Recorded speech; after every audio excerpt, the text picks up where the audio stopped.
So he could go up to a wild cat or a vicious dog and just talk to them. And those animals would really calm down a lot and let him pick them up. Many a day he took a dog into his office, which was a government office in Washington, and hold it under his desk until I could come down and pick it up. It seemed like the dogs knew that all they had to do was go down to the Internal Revenue building in Washington. At our original place in Sterling, Virginia, Ruby had to work pretty much alone with feeding the animals and cleaning and everything. So she would prepare a whole tub of food and start out with a lot of trays alongside the tub and on top of the tub of food. And as she went along between the building where she prepared the food, which was a dog kennel, and the kitty corner, which was then required a walk of at least 500 yards away, she'd be having the trays rattling the whole way.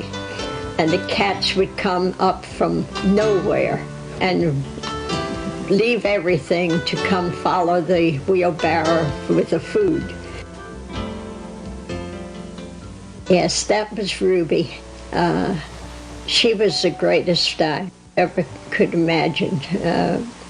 She would just take care of the animals from morning till night, answer the telephone, and do everything nobody else could imagine.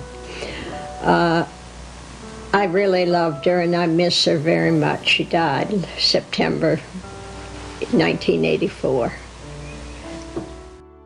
In 1957, at risk of personal injury, Mrs. Briggs entered the demolition sites of the slums in our nation's capital, where she rescued 84 dogs and puppies and 23 cats and kittens. In the late 1970s and early 1980s, once again, at risk of personal injury, Mrs. Briggs, her daughter Ginger, and son-in-law Earl Duncan descended the labyrinth of tunnels beneath New York City's Grand Central Station, where they rescued nearly 300 cats and kittens. Also, in the 1980s, Mrs. Briggs joined national efforts to reduce animal experimentation through newspaper campaigns and grassroots picketing of laboratories. In addition to serving as the program site for the Briggs Animal Adoption Center, this facility has since become the headquarters of the National Humane Education Society and Spay Today.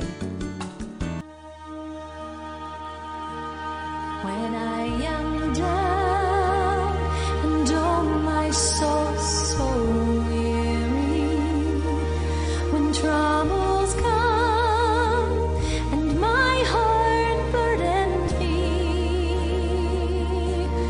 then I am still and wait here in silence until you come and sit a while with me. You raise me up so I can stand on mountains. You raise me up to walk on stormy seas. I am strong.